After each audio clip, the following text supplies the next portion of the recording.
AITA for refusing to let my in-laws stay at my house during a family emergency. I, 32F, have been married to my husband, Mark, 34M, for 6 years. We have 2 kids, ages 4 and 2. Overall, our relationship with Mark's parents has been complicated.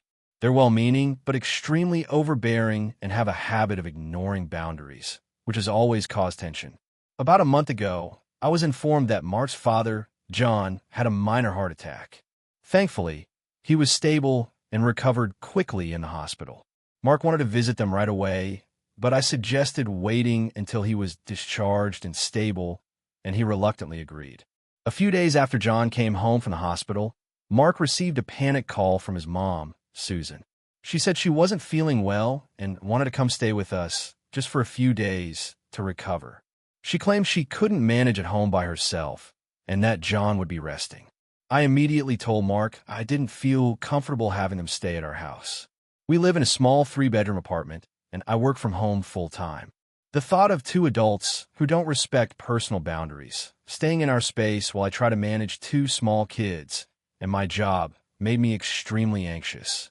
Mark argued that this was a family emergency and that it was selfish of me to deny them help. I reminded him that an emergency doesn't automatically mean they get to impose on us. He suggested maybe we could make it work for a couple of nights. I tried to compromise, saying maybe I could help arrange meals or check in with them while they stayed at a nearby hotel, but he said it wouldn't be the same as them being here. When Susan arrived, instead of staying in a hotel, she immediately started unpacking in our living room, despite me saying multiple times that we didn't have room. She also brought her cat, which I'm allergic to. I asked her politely to leave the cat at home, but she insisted it was part of the family and that she couldn't leave it. I ended up sleeping in the guest bedroom with my kids and working in a corner of the living room while she and John took over the main areas. The tension escalated quickly. Susan started critiquing everything: how I cook, how I clean, how I manage the kids. John, who was supposed to be resting, ended up trying to help with our toddler, which mostly meant giving him snacks he shouldn't have and letting him stay up later than bedtime. I tried to stay calm, but I was exhausted and overwhelmed. On the 3rd day, I asked them again to consider leaving, saying that I needed my space back and that I couldn't continue functioning like this. Mark got upset, saying I was being ungrateful and cruel for not letting his parents stay, especially after what John had been through. Susan started crying and saying she can't believe her daughter-in-law would treat her like this, and John looked frustrated and silent. I finally had to put my foot down, telling Mark that I was not going to risk my mental health and the stability of our household for a temporary visit that wasn't absolutely necessary. Mark ended up having a huge argument with me, claiming that I was turning into his mother's enemy and that I didn't care about family. I told him that caring about family doesn't mean sacrificing boundaries or personal well-being. After several tense hours, Susan and John finally left, and Mark was still upset with me. A week later, Mark's siblings and friends started messaging him, saying that I was mean and heartless for not letting his parents stay. He's now oscillating between being angry at me and feeling guilty for standing up to them. I feel like I did the right thing by protecting my space and my kids' routines, but I also feel guilty because it caused a huge rift in our family. So, Reddit, AITA for refusing to let my in-laws stay at my house during what they consider a family emergency. If you enjoyed the video, make sure to leave a like and subscribe. It really helps the channel grow and motivates me to keep creating more great content. Don't forget to turn on notifications so you never miss a new upload. Thanks so much for your support. AITA for refusing to let my sister's fiancé move in with me after he needed a place to stay for a while. I, 28F, have lived in my apartment for about 5 years now. It's a cozy 2-bedroom place I rent on my own, and I've worked hard to make it mine. I'm someone who values personal space, routine, and a relatively quiet life. I also work from home, which means I'm at the apartment most of the day, and having interruptions can really throw me off. My sister, Sarah, 30F, recently got engaged to a man named Luke, 32M. I hadn't met Luke until a few months ago when we all went out for dinner after the engagement. At first, he seemed fine, but over time I noticed he had a very entitled attitude. Small things like expecting people to rearrange their schedules for him, making offhand comments about how I should be more accommodating, and generally assuming that people's boundaries are suggestions rather than rules. I chalked it up to first impressions, hoping it was just social awkwardness. A couple of weeks ago, Sarah called me in a panic. Luke had gotten into some sort of argument with his roommate, and apparently, things escalated to the point where he stormed out and didn't have anywhere to stay. Sarah said he really needed a place for a few nights and asked if he could stay with me. She framed it as a temporary solution, just until he got things sorted out. My gut reaction was negative. I've never lived with a boyfriend or fiancé, and honestly, my apartment isn't built for 3 adults. I explained to her that I was uncomfortable having him stay, even for a short time, and I suggested other options like a hotel, a friend, or staying with her for a few nights. Sarah got upset and accused me of being unhelpful and unsisterly. She said that Luke had nowhere to go and that I should just make an exception. I repeated that I didn't feel comfortable with a stranger, no matter how close he is to her, staying in my apartment. Sarah then said that Luke might end up homeless if I didn't let him stay, which made me feel guilty for a moment. But I still said no. I suggested that Luke could crash at a hotel I was willing to pay for one night, but she said that wasn't good enough. A few days later, Sarah came over unannounced with Luke, expecting that he could just hang out at my apartment. I told them both firmly that he could not stay there, and that my decision hadn't changed. Luke looked visibly annoyed, and Sarah got defensive. She started listing everything I supposedly owed them as a sister, saying I didn't care about family, and that I was letting her fiancé down. She even said I was selfish for prioritizing my comfort over someone's need. It turned into a heated argument. I told them that I love Sarah and want her to be happy, but my boundaries are real and need to be respected. Eventually, they left, but Sarah has barely spoken to me since. She keeps texting passive-aggressive things about how I could have been there for them and that I don't understand family loyalty. My parents and mutual friends have weighed in. Some think I should have let Luke stay for a night or two, just to help out my sister. Others agree with me that it was not appropriate to expect a fiancé to move into someone else's apartment, especially without prior consent. I keep thinking about how stressful it would have been to host him. My apartment is my sanctuary, and my work-from-home situation means I can't just ignore someone's presence without feeling constantly on edge. I also feel like saying yes could set a precedent. Once I let him stay, I fear it would become a regular expectation whenever he has a minor disagreement with someone else or needs a place for a while. Sarah has since stopped inviting me to wedding planning events, and I feel like she's holding a grudge. She hasn't directly said that she's cutting me out, but I can sense the tension and distance. Luke has interacted with me minimally since the incident, mostly polite nods or short, strained conversation when we're around the same group of people. I feel conflicted because I don't want to lose my sister over this, but I also don't want to compromise my boundaries just because she's upset or because Luke made a mess in his life. I've tried explaining calmly multiple times that I'm not rejecting her, just that I cannot host him in my home, but it hasn't helped.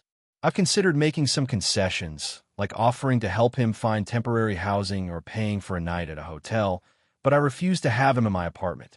Sarah keeps hinting that this makes me cold and unloving, and I feel like she's manipulating the situation to make me look bad. Friends have asked me if it's worth giving and just to maintain family harmony, but I honestly don't know if that would even fix things. So, Reddit, AITA here. Am I wrong for refusing to let my sister's fiancé stay with me, even temporarily, when he's in a rough spot? I feel like my boundaries are valid, but the guilt and the family tension are really getting to me. Character count. 6,523. Would you like me to draft a second, even longer story in a slightly different scenario, but with the same dramatic style? So you have 2 options for comparison. AITA for confronting my sister about her help with my wedding planning and causing a huge family fight. I, 28F, am currently engaged to my fiancé, Mark, 30M, and we've been together for 6 years. From the start, I always envisioned a very small, intimate wedding, mostly close family and friends with a relaxed vibe. I wasn't looking for anything extravagant or Pinterest perfect. I just wanted a day where everyone felt comfortable and happy. When we got engaged, my sister Jenna, 32F, immediately volunteered to help with planning. She's always been a bit of a perfectionist, and honestly, she has a flair for drama. At first, I thought her help could be useful since she's organized and good at logistics. But over the past 6 months, it's become clear that her idea of help is controlling every aspect of the wedding and disregarding what Mark and I actually want. It started with small things. She insisted on doing the guest list herself, even though I had already sent a draft to our parents for input. She deleted some of my friends from the list because she didn't think they were wedding appropriate, which felt incredibly disrespectful. Then, she started messaging vendors directly without asking us, negotiating prices, and choosing decorations that I specifically told her I didn't like. The tipping point came last week.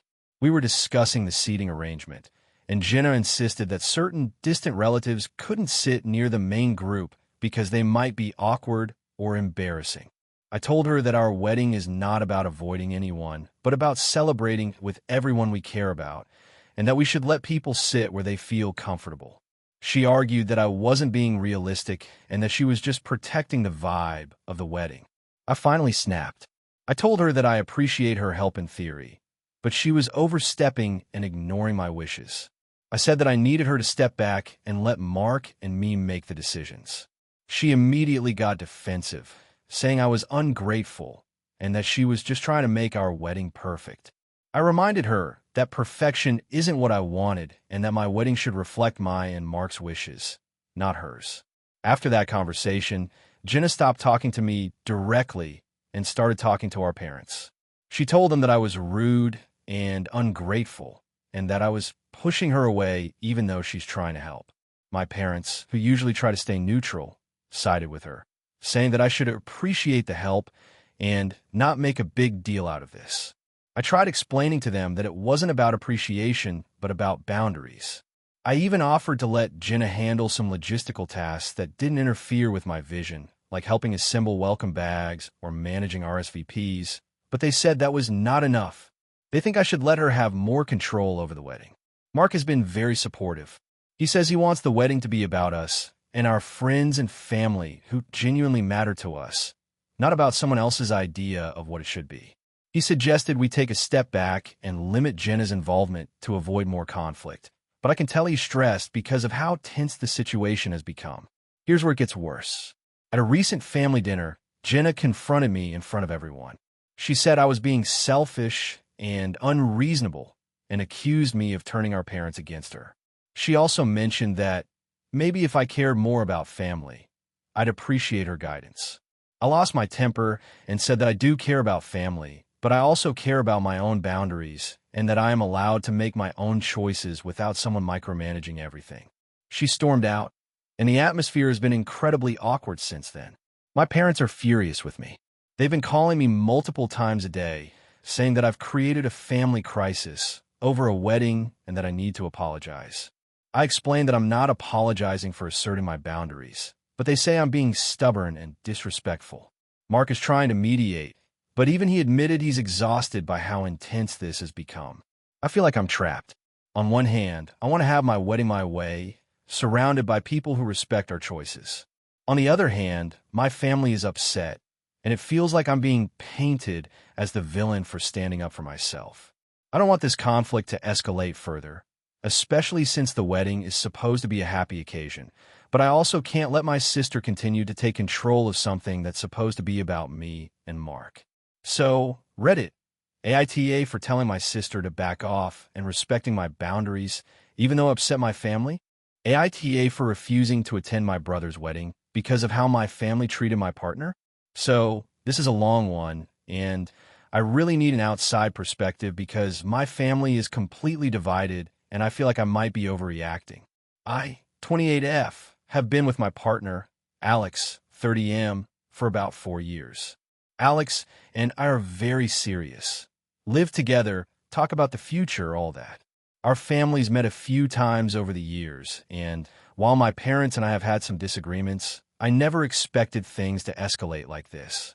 It all started when my brother, Jake, 32M, got engaged to his girlfriend, Sarah, 31F. Jake and I have always had a complicated relationship.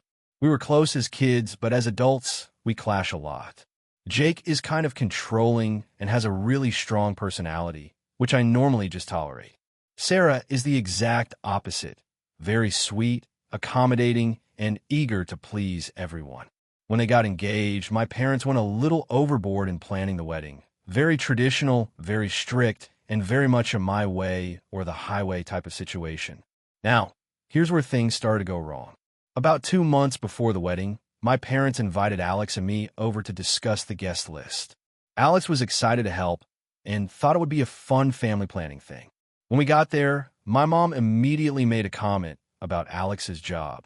He's a freelance graphic designer, which she called not a real job, in front of everyone. She also made several comments about his wardrobe and the way he speaks. Alex tried to laugh it off, but I could tell he was hurt. I asked my mom if we could just focus on the wedding details, but she kept making these passive-aggressive comments. Things got worse when my brother joined in. He started saying things like, "I don't know why you're bringing Alex anyway. You're barely serious, right?" And then Sarah chimed in, saying, "Well, we wouldn't want anyone inappropriate at our wedding." I was stunned.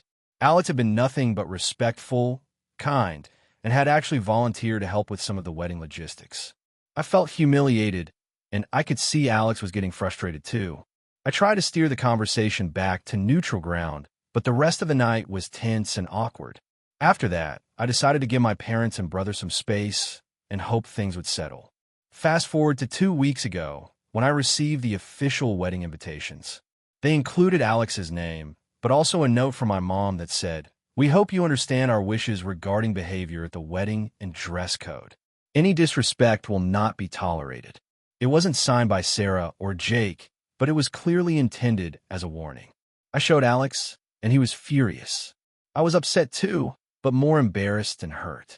I tried talking to my brother privately to smooth things over. I said, "Hey, we want to celebrate with you, but the last time we were all together, things got awkward. Can we just enjoy the day?" His response was a shrug, and, "You know how my parents are. Just follow the rules, and everything will be fine." No apology, nothing. Over the next week, I started dreading the wedding. I kept thinking about the way my family treated Alex, and how they made him feel unwelcome. I tried to convince myself to go for Jake's sake, but the idea of sitting through an entire day of subtle insults, judgment, and passive-aggressive behavior was unbearable. Alex told me he would go with me if I wanted, but he was also concerned about being treated like an outsider the whole time. Finally, last night, I called Jake and told him I wasn't attending. I explained that I couldn't support a wedding where the people I care about were treated poorly, and that Alex being disrespected made me uncomfortable. I said I loved him and wanted the best for him, but I couldn't be part of that environment. The reaction was immediate and dramatic. My parents called me, crying and yelling about how I was being selfish, ruining family relationships, and overreacting. Jake texted me that he was hurt and disappointed, and that my absence would make the day awkward for everyone. Sarah actually called me, and she was nice, but I could tell she was sad about my decision. My friends have mostly supported me, saying I have every right to protect my mental health and defend my partner, but I keep second-guessing myself. I know weddings are important, and I know Jake probably wanted his sister there, but I genuinely feel like my family's treatment of Alex was not just rude, it was hostile. I also feel like if I go, I would be enabling that behavior. On the other hand, my absence will be noticed, and I'll probably be painted as the selfish sibling in family stories for years. So Reddit, AITA for refusing to attend my brother's wedding because of how my family treated my partner. AITA for refusing to give my sister the name I've been planning for my future baby, even though she is pregnant first. This might sound like one of those petty family drama stories, but to me it feels like my entire relationship with my sister is being boiled down to a weird competition I never agreed to participate in. I am 29 and my sister, Lily, is 31. Growing up, she always had the louder personality. She was the type who could insist the sky was green, and people would start second-guessing their own eyes. I was quieter and more conflict avoidant, which meant Lily usually got what she wanted while I learned to not make a fuss. Our parents thought they were keeping the peace, but it mostly meant I had to swallow a lot of small resentments. Fast forward to adulthood. I've been married for 3 years to my husband, Mark. We've been trying to conceive for about a year with no success yet. It's been emotionally draining, but we're still hopeful. During all this, I've had one baby name in mind since I was 16. It's not common, but not outlandish. It has personal meaning tied to a close friend I lost in high school. I've talked about wanting this name for years. Everyone in the family knows it, including Lily. 3 months ago, Lily announced she was pregnant. Everyone was thrilled, including me. At the same time, I felt that familiar tug of envy, not because she was pregnant, but because things just always seemed to fall into place for her. I figured that was the end of that emotional spiral until last week when we were sitting at our parents' house and Lily announced she and her husband had chosen a name. She said the name, my name, the one I've been attached to for 13 years. I genuinely thought she was joking. I laughed and said something like, "Oh, very funny." But she looked confused and said she wasn't joking. I reminded her that I'd told her about that name many times. She shrugged and said I didn't own a name and that she liked it too. Then she added that if I cared so much, I should have gotten pregnant first. I felt like someone had slapped me. I told her she knew what that name meant to me. She said she understood, but she wasn't changing it, and I couldn't expect her to throw out a name she loved because I might use it someday. She is due in 6 months, so she argued her claim was more official. My parents stepped in to calm things down, but somehow the calming only went in one direction, toward me. They reminded me that Lily was hormonal, that pregnancy was stressful, that names get shared all the time.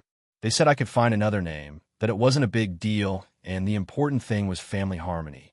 I left early because I was so furious and hurt. Later that night, Lily texted me that she was sorry I was upset, but she wasn't backing down. Then she added that if I used the name later too, people could just deal with 2 kids with the same name in the family. I didn't respond because I knew I would say something I regretted. The next day, Mark, who is usually the most calm, diplomatic person alive, told me he thought Lily's behavior was manipulative and that I needed to stand up for myself.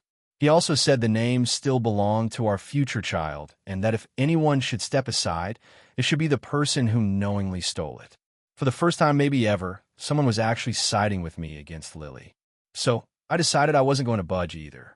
The next time our family group chat brought up baby stuff, Lily joked that her baby name was already causing drama. I replied that there would be no drama if she picked any of the thousands of names that were not the one I had openly planned for over a decade. I wrote that I would still be using the name for my child if, and when we had one, and she could choose whether she wanted cousins with identical names. She responded with a series of angry messages saying I was selfish, jealous, and trying to steal her baby's identity. She said I should be happy for her instead of making everything about myself. My parents immediately texted me privately telling me to apologize because Lily was in tears and they didn't want to add stress to her pregnancy. I told them I wasn't apologizing for refusing to let Lily bulldoze me again. They said I was acting childish and being cruel by holding a grudge over something as small as a name. But to me, this isn't just about the name. It's about years of her always getting her way and me being told to roll over for the sake of peace. It's about the way she said I should have gotten pregnant sooner, like infertility is a race I'm losing on purpose. It's about her knowing the meaning behind it and choosing it anyway. Mark thinks I'm completely in the right. My best friend says she understands my hurt, but that using the same name later will only prolong conflict. My coworker thinks it's petty on both sides. And my parents think I'm the villain of the century. So now I'm wondering if I've gone too far by standing my ground or if this is one of those rare moments where I'm allowed to put my foot down and not apologize just because Lily is louder than me. AITA for refusing to give my sister the baby name I've wanted for years and telling her I'll still use it even if she uses it first. AITA for refusing to let my brother and his pregnant girlfriend move into my house even though I technically have the space. And now the whole family says I'm punishing an unborn baby. I'm 32 and bought my house 5 years ago after saving aggressively for a down payment. It's a 3-bedroom place. My room, a guest room I turn into a home office, and a smaller room I use as a hobby space. I live alone and I like it that way. I grew up in a chaotic home where privacy was impossible, so having my own space has been huge for my mental health. My brother, 28, is the kind of person who always seems to stumble into trouble. He's not a bad guy, but planning is not his strong suit. He's had more roommates and crashed on couches phases than I can count. He recently got his girlfriend, Jenna, pregnant. They've been together less than a year. When she told him, he panicked and quit his job. Then he got a new one that pays less and has inconsistent hours. Jenna works part-time at a coffee shop and has no savings. A month ago, their landlord announced he was selling the house they rent, and they had 45 days to move. They immediately came to me and basically announced, not asked, that they'd be moving into my guest room. They said it was perfect because I have space, a quiet neighborhood, and a reputation as the reliable older sibling. To be honest, my stomach dropped. I love my brother, but the idea of sharing my home with two adults, one of whom I barely know, plus eventually a newborn, made my skin crawl. I rely on my home being peaceful. I work remotely, I keep my space extremely clean, and I have routines that I know sound boring to others, but keep my anxiety in check. I told them I needed to think about it. That apparently was the wrong answer. My mom called 2 hours later asking what was going on because my brother said I was refusing to help a pregnant couple. I explained that I wasn't refusing anything yet, just considering what it would mean. My mom said family helps family, and this was an emergency. I took a couple of days to think. I made a list of what it would mean logistically and mentally. They need the office because it's the only room that fits a queen bed. I'd have to move my work setup into my hobby room, which is already cramped. I'd have basically no privacy since the living room, kitchen, and hallway all echo. And of course, babies cry. I'm a light sleeper despite sound machines and earplugs. And if I let them move in, there would be no realistic timeline to get them out because moving with a newborn is even harder. After thinking, I told them no. Not rudely. I said I was sorry they were in a tough spot, but I couldn't offer long-term housing. If they needed help temporarily, like a week or two between places, I could maybe accommodate that, but not a full move-in. I also offered to help them look at rentals in cheaper areas or help the budget. My brother exploded. He said I was heartless, that I was choosing my precious office over a baby's security, and that I was sitting in a house with more space than I need. Jenna cried and said she knew I never liked her. My mom then called again and said, word for word, that she was disappointed in the selfishness I was showing. The family group chat turned into a mess. My aunt chimed in saying I should use this time to bond with them before the baby comes. My cousin, who has 2 kids, said I was insane for even considering having a newborn in my home if I value sleep. My dad said nothing because he avoids conflict like the plague. The worst part is when my mom said, "You are punishing an unborn child because you want your craft room." That line has been living rent-free in my head. I asked her what her plan was. Could they move in with her? She said no because she and her husband have turned the spare bedroom into a home gym, and she is not tearing all that down. When I pointed out the hypocrisy, she said, "It's different. We're older." My brother has been sending me passive-aggressive messages, like links to baby cribs with "guess this will be on the street," or screenshots of apartments with rent he clearly can't afford. Jenna unfollowed me on everything. I feel terrible. I don't want them to be homeless. But they're not literally out of options. They can get a smaller apartment farther from downtown. They can move in with Jenna's sister, who actually offered but lives in a boring area. They can apply for housing assistance. They just don't want to do those things because staying with me would be easier and cheaper. But my home is my safe space, and I can already feel my chest tightening imagining the noise, the mess, the arguments, the crying, the constant presence of 2 other people. I know myself. I know I would become resentful and trapped. I worked hard for this stability, and giving it up because my brother was reckless doesn't feel fair. Still, every time I hold my ground, someone throws that unborn baby in my face. I keep being told family sacrifices for family. But I've sacrificed plenty over the years for my brother. I covered one of his security deposits in college, never repaid. I let him stay with me for a week after one breakup that turned into 3 months. I helped him get 2 jobs he later quit. I'm tired. Yesterday, my mom told me they might need to move into a motel until they find a place and said, "I hope you can sleep at night knowing what you did." I didn't say it, but the truth is, I would not sleep at night if they lived here. Still, now I'm wondering if I'm being cold or inflexible. Maybe I should loosen up. Maybe sacrificing my peace for a few months wouldn't kill me. But then I think about how nothing with my brother has ever been a few months. So now I'm stuck in this weird guilt spiral, trying to balance compassion with self-preservation, and my family has basically chosen sides. And the side isn't mine. AITA for refusing to let them move in. AITA for refusing to let my brother's fiancé use my late wife's wedding dress for their ceremony and causing a family meltdown. My brother, Evan, and his fiancée, Lila, are getting married this fall. We're in our mid-30s, and Evan and I have always been close, even though our personalities are very different. He's outgoing and dramatic. I'm quieter and more private. When I married my wife, Sarah, 8 years ago, he was my best man. When Sarah passed away suddenly 3 years ago, he was the one who helped me pack up her things and handled calls when I couldn't speak. I truly thought there was nothing he could do that would ever break my trust in him. Apparently, I was wrong. A few months ago, Lila approached me while Evan and I were helping my mom host a barbecue. She pulled me aside and said she wanted to ask me something privately. She started talking about how beautiful Sarah was and how she had always admired her sense of style. I assumed this was just a kind thing to say. Then she got to the real point. She wanted to wear Sarah's wedding dress for their ceremony. I honestly thought I misheard her. I asked her to repeat what she said, and she explained it again, smiling like she was asking for a cup of sugar. She said it would honor Sarah and that I obviously wasn't going to use it again, and that it would be a shame for such a gorgeous gown to just sit in storage. She said it would be meaningful for the family, since we had all loved Sarah. I felt physically sick. The dress is one of the few keepsakes of Sarah I haven't been able to pack away or donate. It's wrapped in tissue inside a preservation box under my bed. I don't open it often, but I know it's there. It's mine to keep safe. Sarah chose it with such joy. I can still picture her turning in front of the mirror, laughing at how dramatic the train was. The idea of someone else wearing it, especially someone I don't know very well yet, felt deeply wrong to me. It felt like erasing something.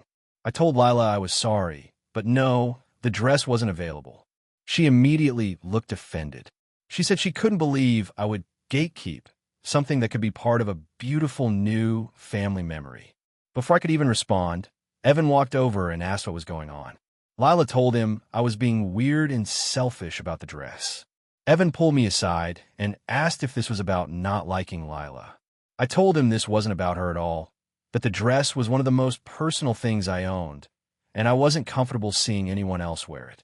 He got quiet, then said something that really stung. You know Sarah isn't coming back. You can't keep everything locked away forever. I walked out of the yard at that point. I didn't yell, but I couldn't stay. Since then, the situation has exploded. My mom called me and said she understood how I felt, but that maybe I should reconsider because it would bring the family together. My aunt texted me a long message about how she let her daughter wear her sister's dress even though her sister had died young, and how it was healing for everyone. My cousin chimed in on social media with a vague post about people hoarding grief. The only person firmly on my side is my dad, who told everyone to leave me alone and said the dress is nobody's business but mine. He also reminded them that when Sarah died, I was the one who organized the funeral, cleaned out our apartment, handled the bills, and sat through every meeting. He said no one had the right to tell me how to keep my memories. The worst part is Evan. He keeps insisting that I'm ruining things for him. He says Lila cried for hours after the barbecue because she felt judged and rejected by the family, and that this could have been a bonding moment. He also said he already told Lila she could have the dress because he assumed I'd say yes, so now he's the one stuck in the middle. I told him I'm not responsible for a promise he should never have made. He said I'm being cold and that it's no wonder I'm still stuck in the past. That one hurts so much that I hung up on him. Last week, Lila texted me directly. It was a long message about how she knows I'm grieving, but that she wants to feel like she belongs in the family and that wearing the dress would make her feel connected to me and Sarah. She said she didn't understand why I wouldn't want Sarah's legacy to live on. She also said replacing the dress with something similar would be expensive, and they're already over budget. I didn't respond. I'm not sure what to say that wouldn't escalate things further.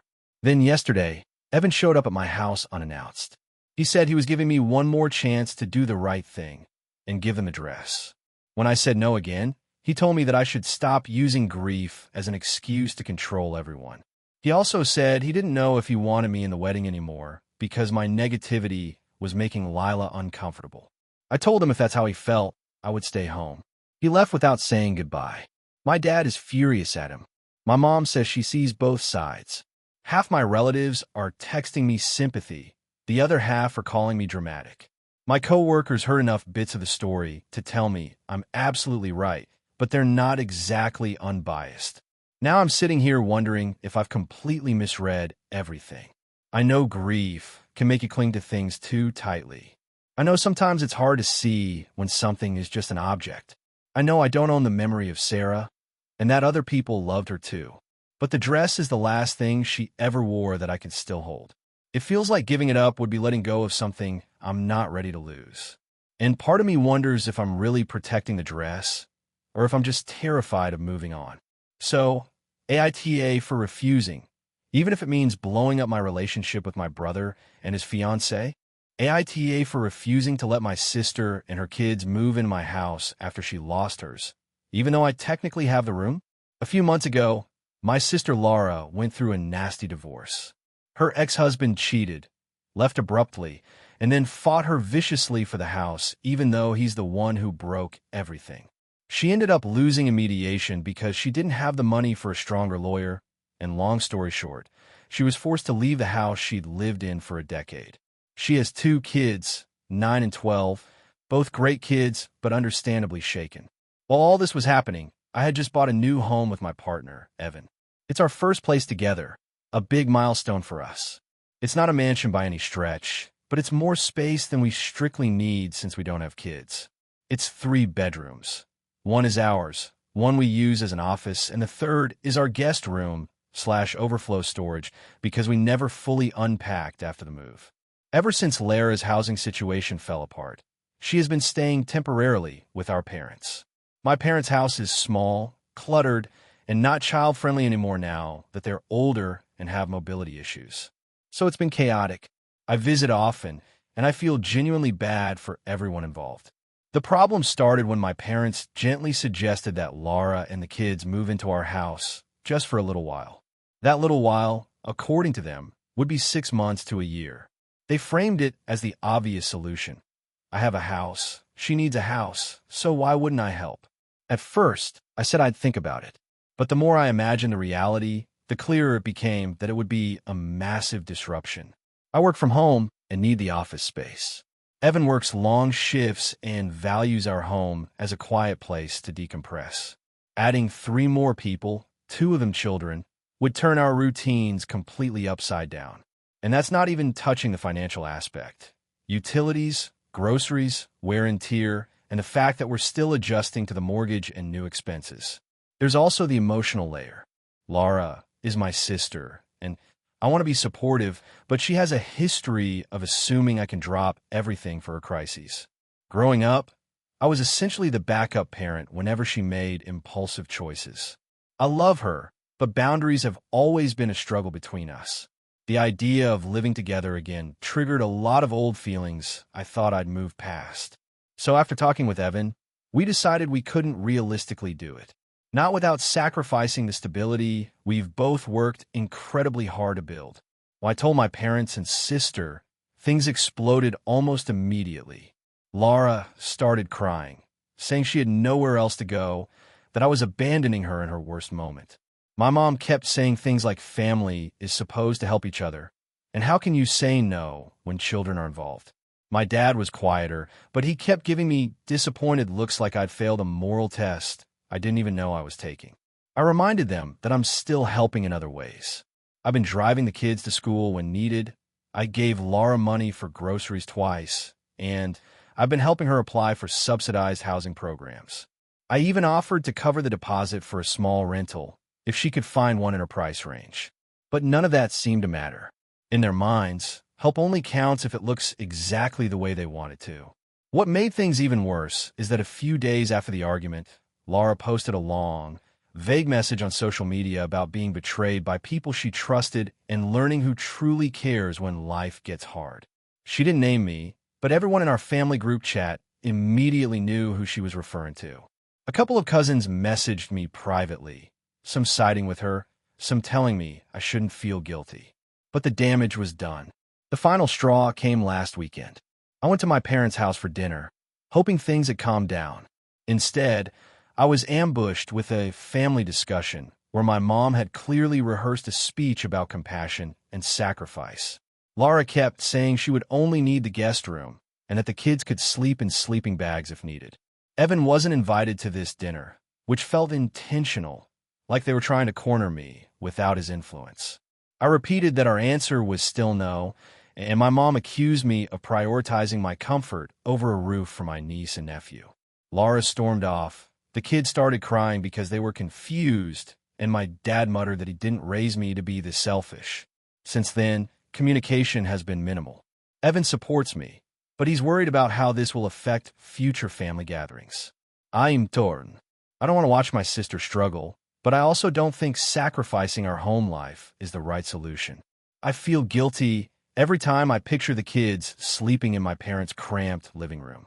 But I also feel resentful that nobody is acknowledging what a massive ask this is. Now I'm stuck wondering if I've misjudged everything. Maybe I should have just said yes for a few months and dealt with the inconvenience. Maybe I'm being cold. Or maybe my family is so used to me absorbing everyone's chaos that they can't handle me setting a boundary for once. So, AITA for refusing to let my sister and her kids move into my house, even though I have the space and she's in a really tough spot. Hey friends, if you're enjoying the content, don't forget to hit the like button and share your thoughts in the comments. We genuinely want to know what you enjoy and what we can improve. What did you think of the video? Are there any topics you'd like to see in future uploads? Your feedback helps us get better every day. Thanks for sticking with us. AITA for refusing to let my brother move back in after he ruined my wedding and then acting like nothing happened. I, 33F, have one younger brother, Liam, 29M, who has always been the family golden boy. Growing up, he could do no wrong. If he failed a class, Mom said the teacher was too strict. If he wrecked Dad's car when he was 17, Dad said it was because he'd been working too hard at school. Meanwhile, if I so much as breathed incorrectly, I was the difficult child. Despite that, I've generally kept a decent relationship with him. Or at least I thought so. Last year, my now husband, Mark, 35M, proposed. We decided on a medium-sized wedding and booked a venue about an hour outside the city. Everyone knew the plan months in advance, and we kept the logistics simple. Liam had recently moved back from out of state after breaking up with his long-term girlfriend. He didn't have a place lined up yet, so I let him stay with me and Mark for what was supposed to be 1 month until he got settled. That 1 month gradually stretched into 3, and the only reason he finally moved out was that Mark put his foot down. It wasn't that Liam was destructive, but he wasn't contributing to rent, utilities, or cleaning. He treated the place like a free hotel with a never-closing kitchen. Even after moving out, he continued to act like things were normal between us. I tried to keep the peace because I wanted him at the wedding, and despite everything, he's my brother. The night before the wedding, we held a rehearsal dinner at the venue's small lodge area. It was meant to be relaxed and intimate, but Liam showed up already noticeably tipsy. He wasn't belligerent, just loud, interrupting conversations, making weird jokes that didn't land, and bringing up embarrassing childhood stories that no one asked for. Mark pulled him aside twice and told him to tone it down. Liam promised he would. He did not. At one point, he got up on a chair to make a toast, which no one asked for. He slurred through a long speech about how he wasn't sure Mark was strong enough to handle me, and how our parents always said I was high maintenance. He wrapped it up by saying he wished my ex-boyfriend from 8 years ago was still around because they had more in common. My grandmother looked like she wanted to evaporate. My dad tried to drag him down from the chair, but Liam insisted on finishing. When he finally sat down, I calmly told him that I expected him to behave appropriately the next day. He laughed and said, "Don't worry, I shine under pressure." Well, he did not shine. The ceremony was outdoors near a small lake. Everything looked perfect. I was nervous walking down the aisle, but seeing Mark's face settled me. Things were going smoothly until I heard a commotion near the back rows during the vows. Liam had thrown up. Not just a discreet little moment. It was a full, loud, unmistakable retching that made several guests jump. The smell hit fast, and then, like a sitcom, he stumbled forward and knocked over an entire folding chair, falling onto the grass. The officiant tried to keep going, but guests were whispering, kids were crying, and my aunt actually gagged loud enough to be heard. Mark's groomsmen rushed to move Liam away, and someone grabbed paper towels and water. I just stood there, trying to decide whether to laugh, cry, or scream. We paused the ceremony for 10 minutes while the mess was cleaned up. Liam kept apologizing loudly, insisting it was food poisoning. But multiple people saw him drinking miniature vodka bottles in the parking lot before the ceremony. Once we finally finished and made it to the reception hall, Liam had vanished. I found him sitting outside behind the catering truck, smoking and scrolling through his phone like nothing had happened. When he saw me, he said, "You know, it's not my fault my stomach is sensitive." I told him to leave. He refused. I said I would have security escort him out. He finally left, lecturing me the entire way about how families should support each other during tough moments. For months afterward, he acted like the whole situation was a quirky little mishap that people should laugh about. My parents also downplayed it, saying weddings are stressful and sometimes people overindulge. They said banning him from staying for the reception was excessive. Fast forward to last week. Liam lost his apartment because his roommate moved out unexpectedly, and he asked if he could crash with me and Mark again while he regroups. Mark immediately said, "Absolutely not." I agreed. When I told Liam no, he exploded. He said I was holding a single mistake over his head and that I was blowing things out of proportion. He brought up how I owed him for always being there for me growing up, which is interesting because I can't recall a single instance of that being true. He said that as his only sibling, I had a moral obligation to help him. I told him I wasn't comfortable having him live with us, especially after how he behaved at the wedding, and that he needed to take responsibility for himself for once. He called me a self-righteous ice queen and hung up. Now my parents are pressuring me to reconsider because Liam is in a tough spot and family comes first. They insist that if I don't let him stay with me, he'll have to move back in with them, and they don't want that. Which, frankly, is not my problem. Mark thinks we made the right call, but my parents are making me second-guess myself. I don't want to be cruel, but I'm exhausted from being treated like the only adult in this dynamic. So, AITA for refusing to let my brother move back in after he ruined my wedding and never apologized. AITA for refusing to attend my brother's family bonding retreat after he tried to turn my life into content. My brother, Luke, has always had a thing for being the center of attention. When we were kids, he was the one who needed everyone to watch him jump off the diving board, who turned dinner conversations into monologues, who corrected teachers just to prove he could.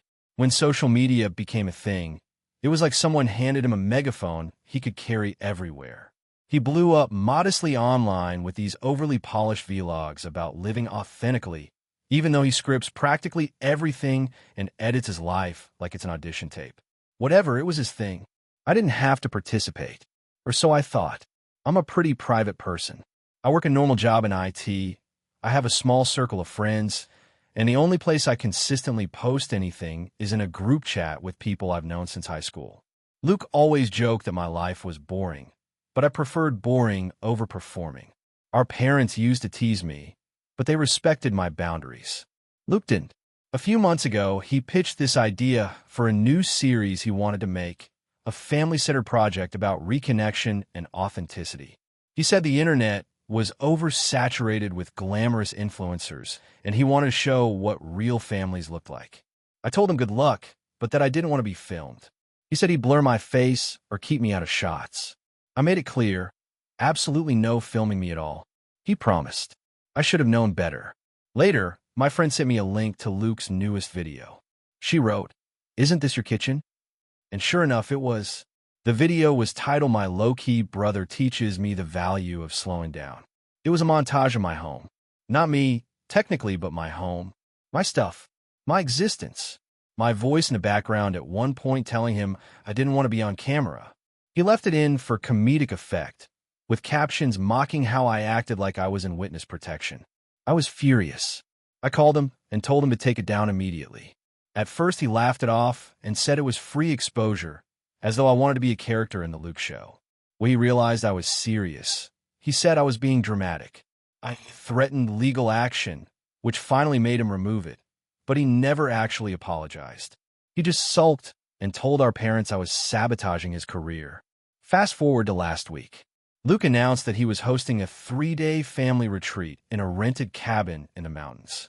He described it as an unplugged, healing-oriented getaway, but I recognized all the phrases he used from influencer retreats that he watches obsessively. I already planned on politely declining until he added, and of course, I'll be documenting the whole journey for my audience. My mom immediately said it sounded fun. My dad said it would be nice to have us all together. My sister-in-law, Luke's wife, seemed exhausted but nodded along. I could already imagine the forced conversations, the staged group activities, the inevitable moment he'd narrate over everything like we were characters in a sitcom pilot. I said I wouldn't go. Luke acted shocked and hurt, as if my refusal came out of nowhere.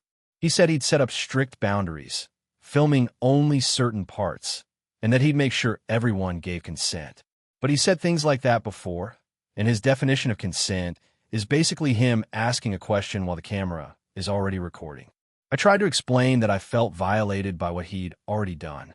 He insisted he had taken the video down, like that somehow erased the issue. When I said trust wasn't something I could just regenerate on command, he accused me of being self-important, which is hilarious coming from him. The man who once filmed a conversation with me about printer maintenance because he thought it made him look relatable. My parents got involved. They told me Luke feels like I've never supported his career, that I've always looked down on him. They said he was trying to do something meaningful for the family and that I was punishing him for past mistakes. I tried to calmly explain that this wasn't a simple mistake. It was a boundary he knowingly violated and then joked about. My mom said maybe I need to loosen up. My dad suggested I could at least show up for a day and just avoid the camera, as if Luke wouldn't chase me around insisting on heart-to-heart moments. Luke then sent this long, dramatic text about how he was trying to grow as a person and that the retreat was part of his journey toward deeper emotional connection. He said my absence would feel like a missing puzzle piece and that his audience would notice. That last part told me everything. This wasn't for us. This was content disguised as bonding. I replied that I cared about the family, but not about performing vulnerability for strangers. I told him that until he showed real accountability and respected my boundaries, I didn't want to participate in anything he was filming. He sent back a thumbs-up emoji. My mom called 30 minutes later to say he was devastated. Now the whole family is divided. My parents think I'm holding a grudge. My sister-in-law privately texted me saying she wished she could skip it too, but she didn't want to deal with the fallout at home. A couple of my friends say I'm absolutely in the right, but another said maybe I should go just to keep the peace, that it's only a few days and maybe Luke will actually behave. I feel like everyone is missing the main point. I'm not refusing because I hate family activities. I'm refusing because he violated my privacy, publicly mocked me, and still refuses to admit he crossed a line. If I show up now, I feel like I'm telling him everything is fine as long as he wants it to be. But part of me wonders if I'm overreacting. It's just a cabin trip, right? It's just video clips. Maybe I'm being too rigid. Maybe I should take the olive branch, even if it's made of plastic, and covered in LED lights for aesthetic purposes. Still, every time I imagine walking into that cabin, I can picture the camera turning on, the little red light blinking, and Luke saying something like, "Here's my reclusive brother finally joining us on this journey." And I can already feel that familiar mix of frustration and humiliation. So, AITA for refusing to attend a family retreat because I don't trust my brother not to turn into content again. AITA for refusing to apologize to my sister after exposing her secret marriage during a family dinner that spiraled completely out of control. I'm a 29-year-old guy, the middle child between my older brother, 32, and younger sister, Lila, 26. Lila has always been the golden one in the family. Pretty, charming, clever, effortlessly successful. She could drop a plate and somehow get praise for how gracefully it fell. I never hated her for it, but I developed a sixth sense for her when she was up to something. For the last year, Lila had been unusually private. She was always a little guarded, but this was different. She stopped bringing friends around, stopped sharing details about her work or dating life, and stopped joining family game nights she used to love. Something was off. My parents chalked it up to her being busy and told me to stop being dramatic. But then she started disappearing for entire weekends. No texts, no calls, no explanations. I wasn't trying to snoop, but back in March, I randomly saw her at a grocery store across town. She didn't see me. She was with a guy I had never met. They weren't acting romantic or anything, but she introduced him to the cashier as her husband. My jaw almost hit the floor. I didn't confront her because she had clearly kept this hidden on purpose, and I wanted to understand why before saying anything. I did some digging, and yes, before you ask, I know how bad that sounds. She had indeed gotten married 8 months prior to a man named Eric. The marriage license was public record. It listed their shared address. And what really threw me was that they'd gotten married in a courthouse 20 minutes from our childhood home. No friends, no family, not even a photo online. I sat with this information for 2 months, waiting for her to tell us. I kept giving her chances. Every time we hung out, every holiday, every birthday celebration, she would act like nothing was going on. She even dodged questions about dating entirely. It felt surreal. Eventually, I started to wonder if maybe Eric was controlling or if something bad was happening. My brother thought the same thing, but he didn't want to get involved. My parents insisted that Lila was an adult and entitled to privacy. Fast forward to last month. My parents decided we were overdue for a proper family dinner and invited all of us to a nice restaurant. They wanted everyone to bring someone if they were dating, like a pre-holiday get-together. Lila said she was coming alone. That was the last straw for me. During dinner, my mom started telling a story about her wedding day and laughing about how chaotic things were. She jokingly said she hoped all of us would have family around to help when we got married someday. Lila forced a smile and looked down at her plate. Something in me snapped. I said, maybe a little too loudly, that at least one of us had already gotten married and done it completely alone. The entire table froze. My brother stared at me like I had grown another head. My parents turned to Lila. She looked at me with pure panic. She whispered, "What are you talking about?" Hoping I'd back down. But I didn't. I told my parents that she had been married for months and that I'd seen the license myself. My mom started crying right there. My dad was in stunned silence. Lila just sat there shaking. She finally admitted it was true and that she and Eric had gotten married quietly, but claimed she was planning to tell us eventually. My parents asked why she hadn't said anything. Lila said she wanted one part of her life that wasn't controlled or judged. She didn't want opinions about the wedding, about her relationship, about anything. She said the secrecy was the only way she felt safe. She got up and left the restaurant in tears. In the chaos that followed, my brother yelled at me for humiliating her publicly. My parents were torn between wanting answers and wanting to chase after her. Eventually, dinner ended early, and everyone went home in separate cars.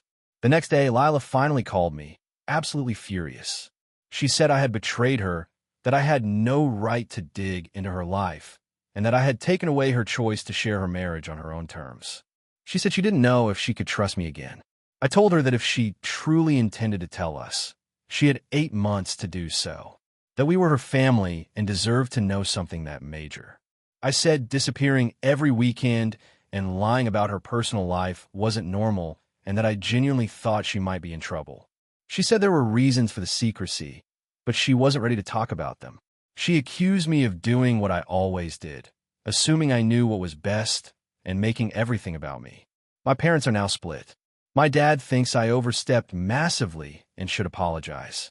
My mom says she wishes I hadn't done it publicly, but she also thinks Lila should have trusted us. My brother won't speak to me until I make things right. I feel torn. I know the dinner was not the best place.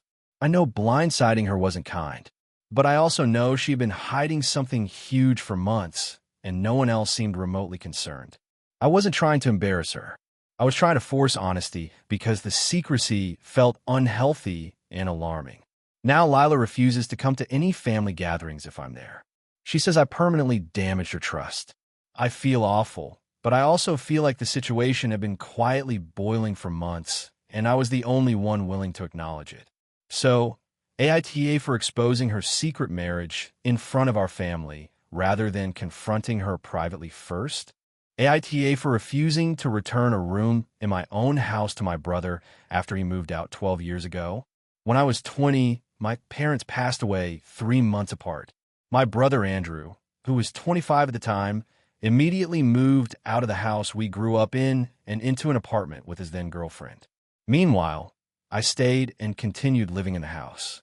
Our parents will left the house to both of us equally, and Andrew and I agreed that since he didn't want to live there, I'd buy out half of the mortgage payments and all upkeep on my own. He considered his half of the inheritance handled because he was getting our dad's old truck and some financial assets our parents left behind. I took full financial responsibility for the house. Over the next decade, I worked full-time, paid off the remaining mortgage, and kept the place in good shape. A few years in, Andrew broke up with his girlfriend and bounced between apartments, jobs, and a couple more relationships. He never asked about the house or showed interest in living there. He visited maybe once a year for holidays. We were cordial but not close. 2 years ago, my partner Lily moved in.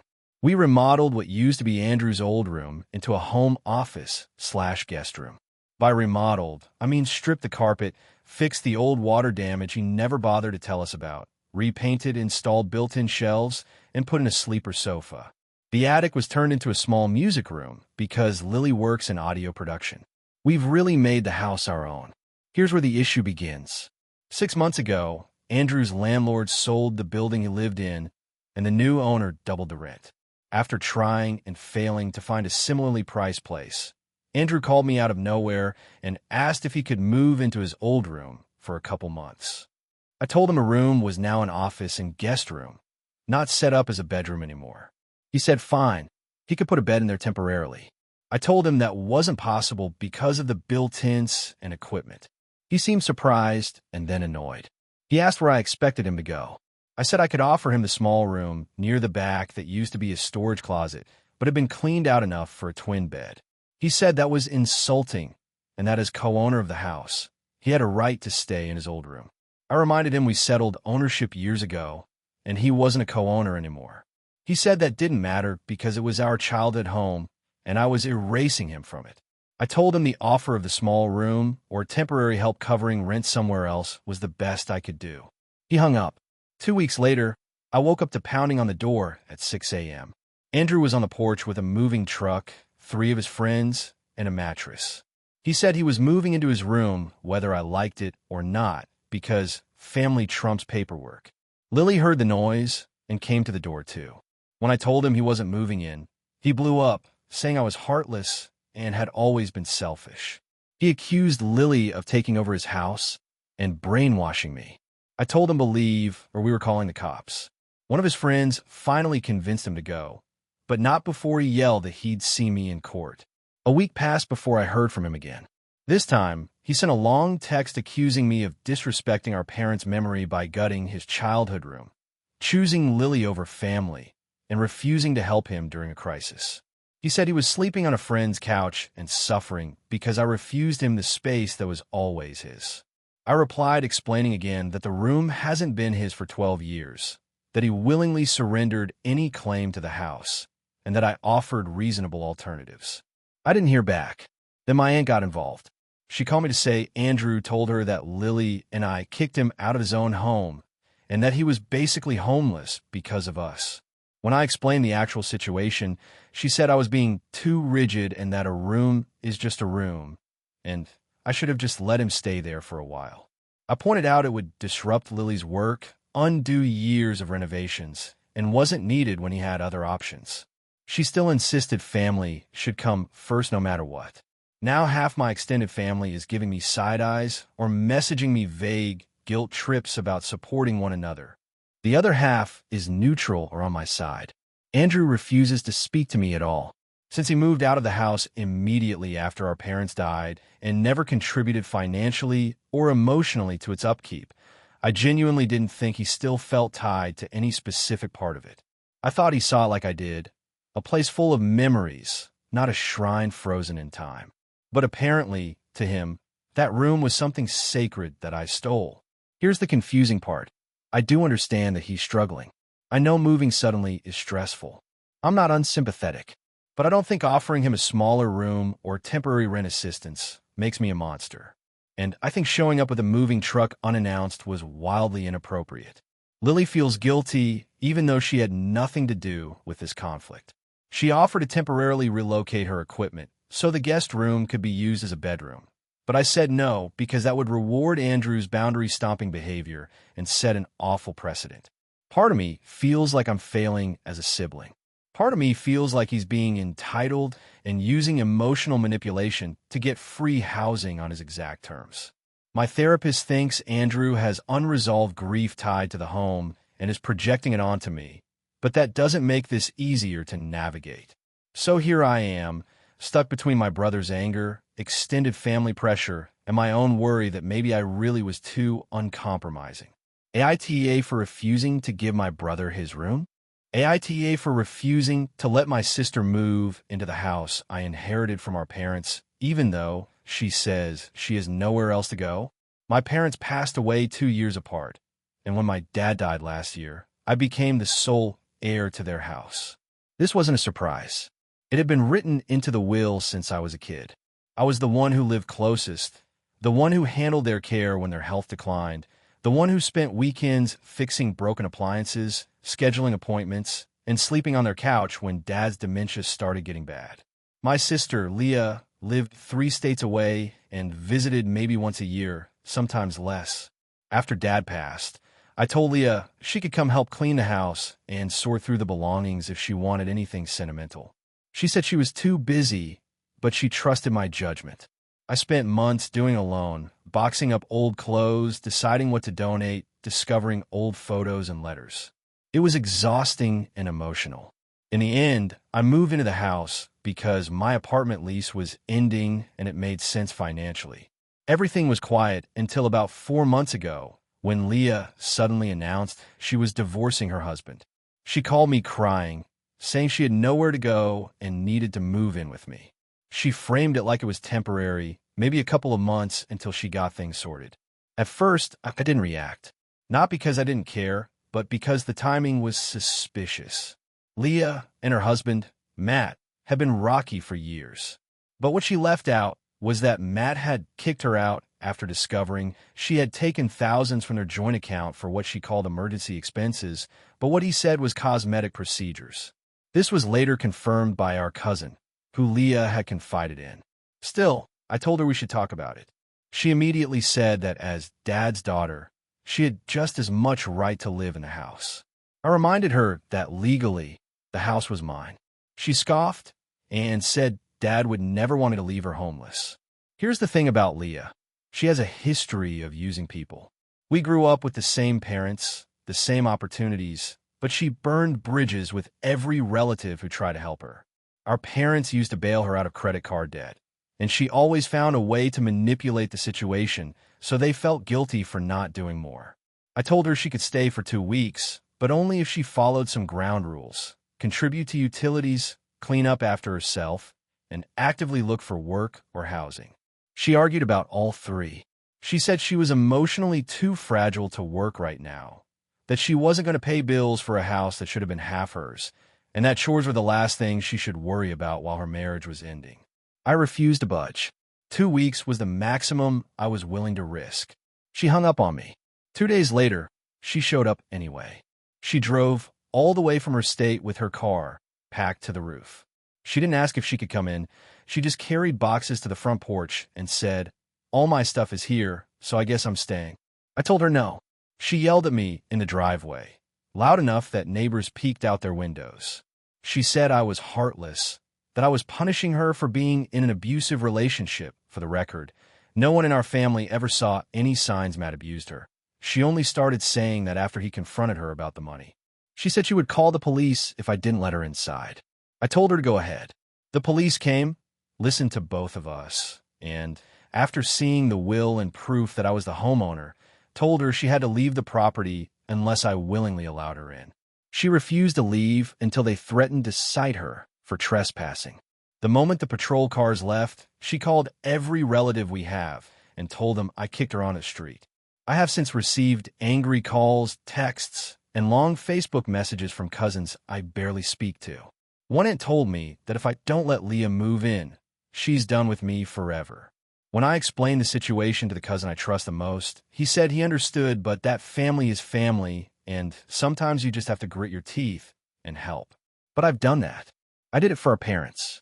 I did it when Leah crashed with me for 2 months after college and left my apartment trashed.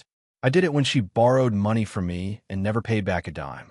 Now she's threatening to contest the will, which every lawyer I've spoken to has said she doesn't have a chance of winning. But it's still stressful, and she knows that. Everyone keeps telling me she's having the worst time of her life, and I'm making it worse. But I can't shake the feeling that she's trying to latch onto me the way she latched onto our parents. She doesn't want help. She wants a cushion she doesn't have to work for. I've started second-guessing myself, though. The optics are bad. Kicking out a crying sibling who says she's desperate does make me look like a cold, uncaring villain. Maybe I could have let her stay a week or two. Maybe I could have handled it more gently. But I can't trust that she would actually leave once she settled in, and everything I know about her history suggests she absolutely wouldn't. AITA? AITA for refusing to let my brother and his fiancée hold their wedding in my house, even though they've been planning it behind my back for months? I'm a 34-year-old guy who bought a house 3 years ago after a lot of saving, side hustling, and sacrificing any semblance of social life.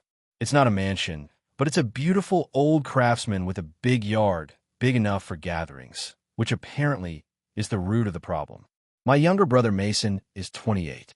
He's always been charismatic, fun, and completely allergic to long-term planning. He tends to latch onto whatever idea will make things easiest for him the moment, and then expects family to catch him when things inevitably go sideways. We're close enough in that we talk and see each other regularly, but I've never felt like he really respects my boundaries. He got engaged last year to his fiancée, Emma, who is extremely organized, wedding-obsessed, and apparently convinced that my house is the perfect place for them to get married.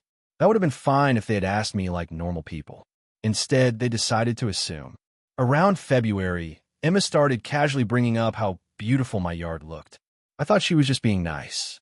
She'd say things like, "You really have the perfect setup for events," without ever explicitly suggesting anything. Mason would joke about printing brochures for my house as a venue. I always laughed it off. In April, my mom mentioned she was excited to see my home decorated for the ceremony. I was confused. Ceremony? At my house. I asked her what she was talking about, and she acted equally confused, saying Mason had told everyone months ago that I had offered the house for the wedding. No, I had not. Not even close. I confronted Mason and Emma that weekend. They were completely unbothered. Emma said something like, "Well, we just figured you'd be happy to host since you love your house so much." Mason chimed in with, "It's just the yard, man. And we're family. You weren't using it." It turned out they had already booked vendors. Not hypothetically. They had booked the caterer, the rental company for chairs and tables, and even the DJ with the explicit location listed as my address. They had sent out save the dates that literally named my home as the venue. They had done a full engagement photo shoot in the backyard one day. I wasn't home because Mason had my spare key from years ago. I was furious. I told them they had overstepped in a massive way and needed to immediately tell everyone that the wedding was not at my house.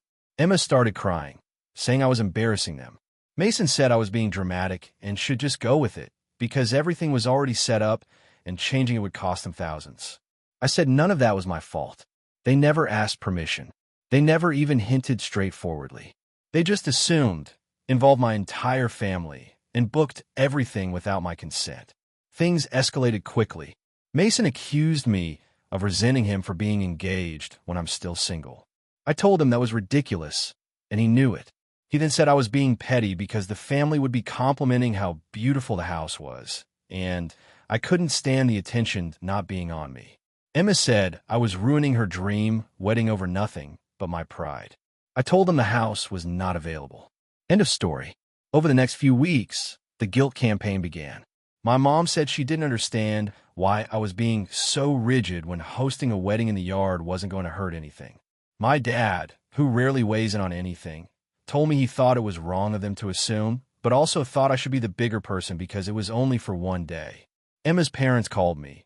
Yes, called me to say I was jeopardizing their daughter's happiness. I barely knew these people. It got worse when, without telling me, Mason gave the key back to himself. He admitted later that he had made a copy ages ago and never returned it. I only realized because one afternoon I came home to find a wedding planner walking around my yard taking measurements. She nearly screamed when I appeared at the door and told her she was absolutely not supposed to be there. I asked to let her in, and she said Mason had given her permission. That night, I changed the locks. Mason showed up pounding on my door like I'd betrayed him. He said he couldn't believe I would go that far. I said I had to because he had literally invaded my home and property without permission. We had the worst fight we've ever had. He told me I was pathetic, controlling, and punishing him for being in love. I told him he had 2 days to fix all the invitations, inform all the vendors, and stop telling people the wedding was happening at my house. I also told him if anyone else set foot on my property without my consent, I would call the police. He stormed out and didn't talk to me for weeks. Eventually, they changed their venue to a local community center. They were able to salvage most of the plans, though apparently it cost them more. Every time I see my mom, she gives me this disappointed look like I ruined something sacred. My dad tries not to take sides, but basically asked me if I ever considered compromising. My brother still barely speaks to me. Emma unfollowed me everywhere and has told mutual friends that I intentionally humiliated them.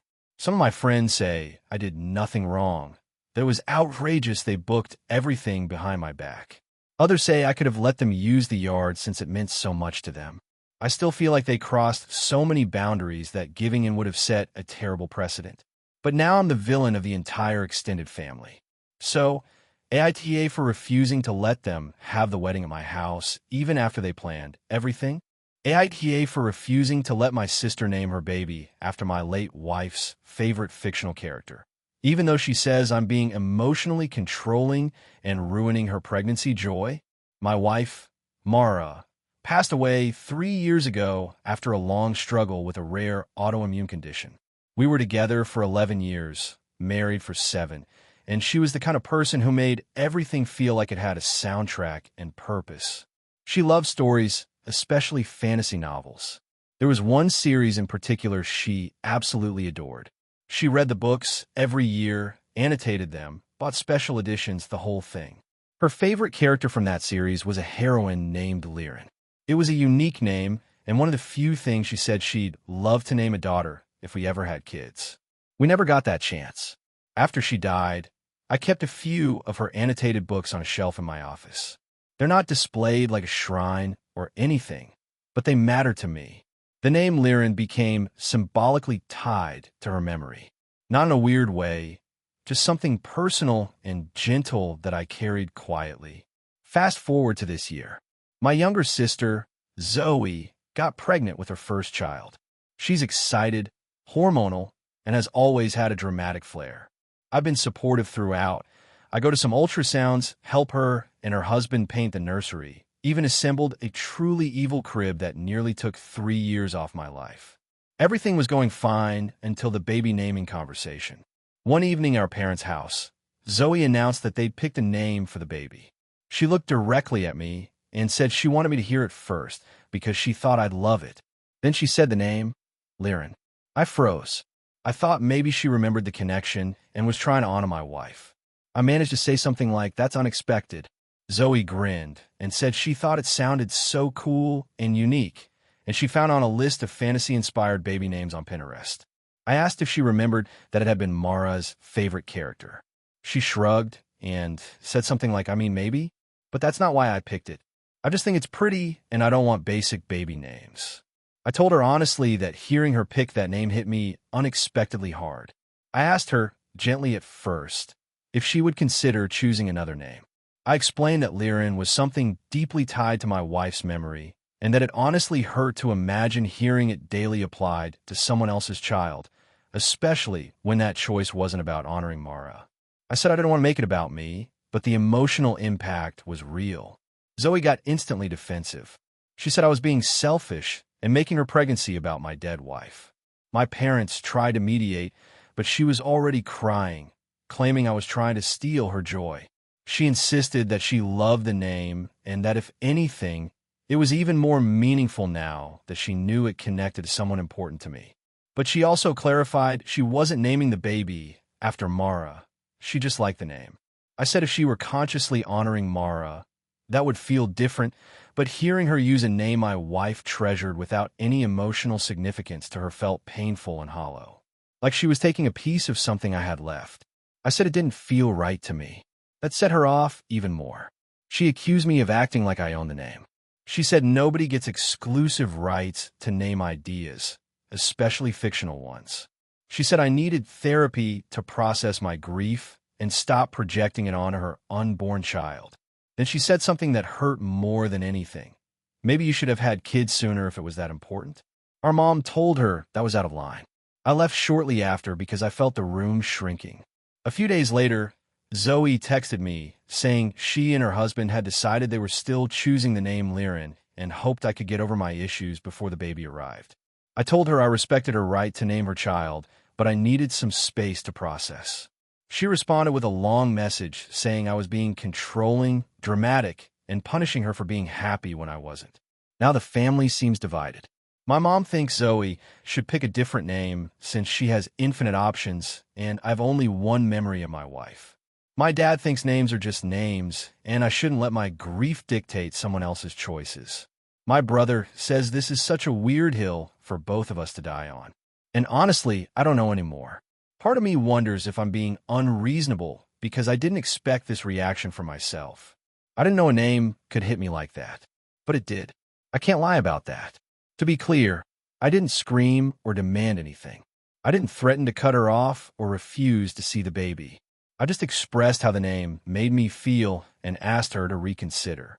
But now my sister is furious and saying I've tainted her favorite name forever with guilt. AITA? AITA for telling my sister I won't be her practice parent anymore, even though it caused a blow-up at our family reunion. I'm 28 and my sister, Kara, is 33. She has 3 kids under 10. I don't have any kids, and until recently, I didn't realize how much of an unpaid co-parent I had become. The situation blew up last month at our family reunion, and the fallout has gotten so bizarre that I genuinely can't tell if I'm the unreasonable one or if my family has collectively lost it. Growing up, Kara was always the golden child. She wasn't spoiled exactly, but she was the one my parents centered their expectations around. She got the biggest room, the most attention, the benefit of every doubt. I was the quiet sibling who did my homework, kept to myself, and learned early that sometimes it was easier to go along with things than fight about them. Kara had her first child at 23. I was in college and home for the summer when she asked if I could babysit just a few times a week. It quickly became every day. I'd wake up to a text from her with the baby already dropped off on the couch by my mom because Kara had to run out early. At the time, I assumed everyone was pitching in because it was her first kid and she was overwhelmed. I didn't resent it. I actually adore my niece. After graduation, I moved back to my hometown because my job was fully remote. Kara had her second child, and shocker, the same pattern repeated. Anytime she needed to run errands, take a quick shower, or breathe for 5 minutes, she'd call me. And I said yes almost every time because saying no felt like I would be abandoning the kids. Not her. When her third baby arrived, I realized something fell off. I never agreed to be a built-in sitter, but somehow I was the default. Kara would casually refer to my weekends as kid time, as if I had scheduled appointments to watch them. My mom would defend her by saying things like, "You're so good with them, and you don't understand how hard parenting is." Every time I pushed back, the conversation turned into a pile-on about how family should help family. Fast forward to the family reunion last month. It's a big deal in our family. 80-ish people, rented cabins by a lake, lots of food and activities. This year, everyone was excited because it was the first time all the cousins' kids would be together and the first time my grandparents had all their great-grandkids in one place. We arrived on a Friday. By Saturday morning, I had already been asked to keep an eye on Kara's kids 3 times. I kept redirecting, "They're fine with you," or "I'm going for a walk right now," or "Ask Mom." Kara acted mildly annoyed but didn't push. Saturday evening was the big potluck. Right before dinner, Kara came to me carrying her overtired toddler, her middle kid screaming about losing a glow stick, and her oldest trailing behind, looking bored. Kara said, "Can you take them for like 20 minutes so I can eat like a human? Please." This was the moment everything snapped. I had spent the whole day trying to participate in the reunion myself, catching up with cousins, helping my uncle with grilling, actually spending time with our grandparents. I wanted to exist there as my own person, not a stand-in nanny. So I said, "No, Kara, I'm not doing this anymore. They're your kids. You need to take care of them." She froze like I'd slapped her. Then she asked, "Are you serious?" Loud enough that a few relatives turned to look. I said, "Yeah, I'm serious. I love them, but I'm not your backup parent. I want to enjoy the reunion, too." She went red. Not embarrassed, furious. She snapped something like, "You're unbelievable," and stormed off with all three kids, who were now all crying for different reasons. My mom gave me a look like I'd drowned a puppy. Dinner was awkward. Kara didn't talk to me. Her husband, who is a very conflict-avoidant guy, pulled me aside and said he understood where I was coming from, but that Kara felt humiliated. The next day, the family gossip mill was in full production. Apparently, I had abandoned Kara during a parenting emergency, a term someone definitely invented on the spot. Several aunts told me discreetly that they thought Kara depended on me too much, but none of them would say so publicly. Meanwhile, my mom loudly told anyone who listened that we don't refuse family, which, coming from the woman who has never once babysat overnight, was rich. When the reunion ended, Kara left without saying goodbye. My phone blew up with texts from our mom saying I needed to apologize. I ignored them. A week later, Kara finally messaged me a long paragraph about how she felt unsupported, how motherhood is exhausting, how I used to be there for her, and how she now felt she couldn't trust me. I told her calmly that I still loved her and the kids, but I would no longer be taking responsibility for them unless I explicitly agreed to it in advance. She has not spoken to me since. Now here's where I start second-guessing myself. I know parenting is difficult. I know she's overwhelmed. And yes, I have more free time than she does, even with my job. But I'm tired of being expected to step in constantly, especially when she doesn't even ask politely anymore. It's an assumption. And when I finally drew a line, it felt like I had committed a massive betrayal instead of simply enforcing a boundary I should have set years ago. My grandparents called me last week. They said they love me, but that the tension is upsetting Kara and causing unnecessary drama. When I explained my side, my grandmother sighed and said, "But dear, sometimes we just help family." I told her I've been helping for 10 years. She didn't have much to say after that. I'm not sure if I should feel guilty or relieved. Maybe both. Maybe neither. I still wonder if saying no in such a public moment made me the jerk. But I also feel like if the only time I'm listened to is when I say something in front of witnesses, that's not exactly on me. So, AITA for refusing to be my sister's built-in babysitter and causing a scene at the reunion. Thank you for watching until the end. If you enjoyed the video, don't forget to like and subscribe so you never miss new uploads. And feel free to leave a comment. I'd love to hear your thoughts. Your support and engagement mean the world to me. See you in the next video.